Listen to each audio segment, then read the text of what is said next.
자, 제가 항상 말씀드립니다만은 이 노래에도 악보가 있고 음표가 있고 쉼표가 있고 다 그대로 해야 되잖아요. 그게 아니면 노래가 될 수가 없죠. 우리 삶에는 그래서 꼭 규정한 법이 필요합니다. 근데 우리가 알면서 법을 어기는 사람도 있지만 진짜 몰라서 어기는 수도 있거든요. 그래서 우린 이분을 통해서 배우고 있습니다. 김판수의 법대로 해라! 네, 오늘도 우리 건물주님들을 위해서 케이스 한번 준비를 해봤습니다. 아, 건물주 아닌 사람도 있어요. 예, 아니 네, 뭐 세입자도 등장합니다. 그럼 그분이 주인공이 있는데 우리 전승희 씨는 돈이 너무 없어가지고 보증금 100만 원에 월 2천만 원짜리를 살고 있어요. 야, 돈이 너무 없어서. 아무튼 이제 이 A 씨가 이제 원룸 연립을 이제 B라는 사람한테 임대를 줬습니다.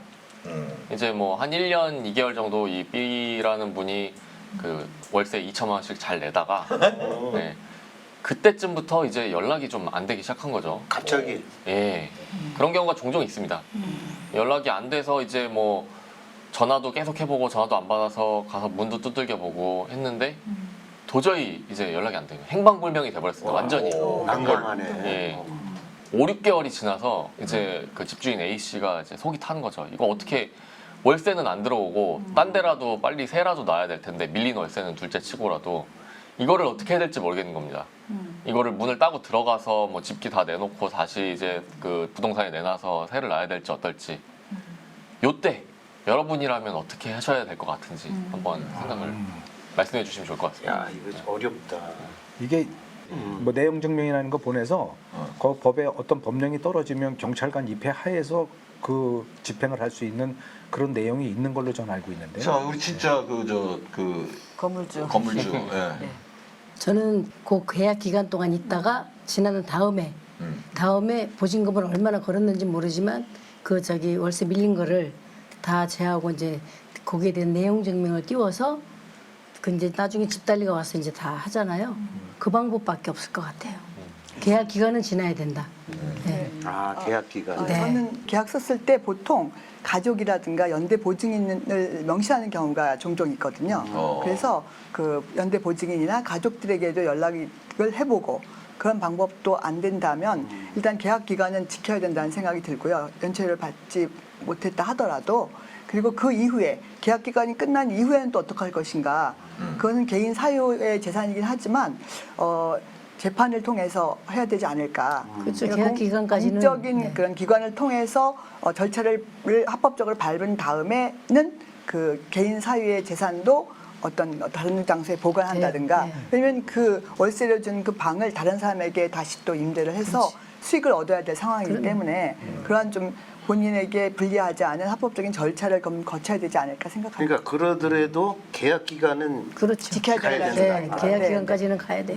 그렇게 갑시다. 그럼. 제 생각은 그렇습니다. 아니, 뭐 자기 마음대로 법을 정해. 네. 역시 검사를 하셨어야 돼요.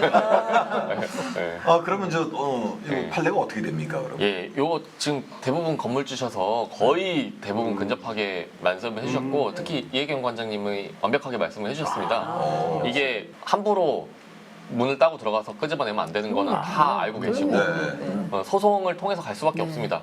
이제 법원의 판결을 받아서 이제 법원 집행관이 와서 이제 공적으로 집행을 해야 되는 거고요. 다만 이제 그 의견이 약간 갈리신 거는 계약 기간을 채워야 된다, 안 채워야 된다가 있는데 표준 임대차 계약서에 그게 명시되는 경우도 있고요. 뭐 2개월 내지 3개월 연체되면은 계약 해지 사유다. 그리고 그게 명시가 안 돼 있어도 주택임대차보호법 내지 상가임대차보호법에 2개월 내지 3개월, 그 주택이 2개월, 상가가 3개월인데요. 그 월세가 연체되면 해지 사유가 된다고 명시가 돼 있습니다. 그래서 그 경우에도 이제 그냥 가서 따면 되는 게 아니고 또 해지를 한다. 너 2개월, 3개월 이렇게 연체가 됐으니까 그걸 이유로 해지하겠다. 요거를 명시적으로 표시를 했는데 없잖아요, 이 사람이. 사람이 없잖아요. 그때는 사람이. 이제 내용 증명을 보내야 되는데 내용 증명도 어디로 보내야 될지 모르잖아요. 그 사람이 없으니까. 공시 송달이라는 제도가 있습니다. 법원에 민법에. 그러면 이제 법원 홈페이지 같은 데다가 이제 뭐 누구나 볼 수 있게 공시를 해놓는 거거든요. 그러면은 그 기간으로부터 2주일 정도 지나면은 그 상대방이 그 내용을 받아본 걸로 간주를 해주는 그런 제도입니다. 이런 행방불명이나 이런 경우를 일명 대비해서. 공탁 같은 거네. 그건 공탁하고 똑같습니다. 네.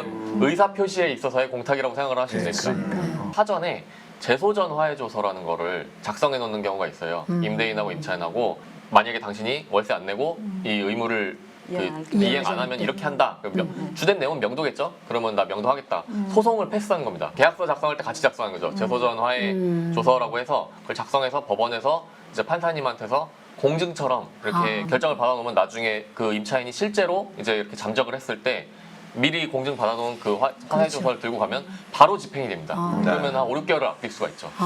자, 시청자 여러분 어떻습니까? 꿀팁이 되셨죠? 네. 그러니까요, 내가 지금 다른 그 레저 또 아니면 어떤 내 즐거움을 조금 절약해서 임대료를 밀리지 말자고요. 네. 자, 지금까지 김판수의 법대로 해라!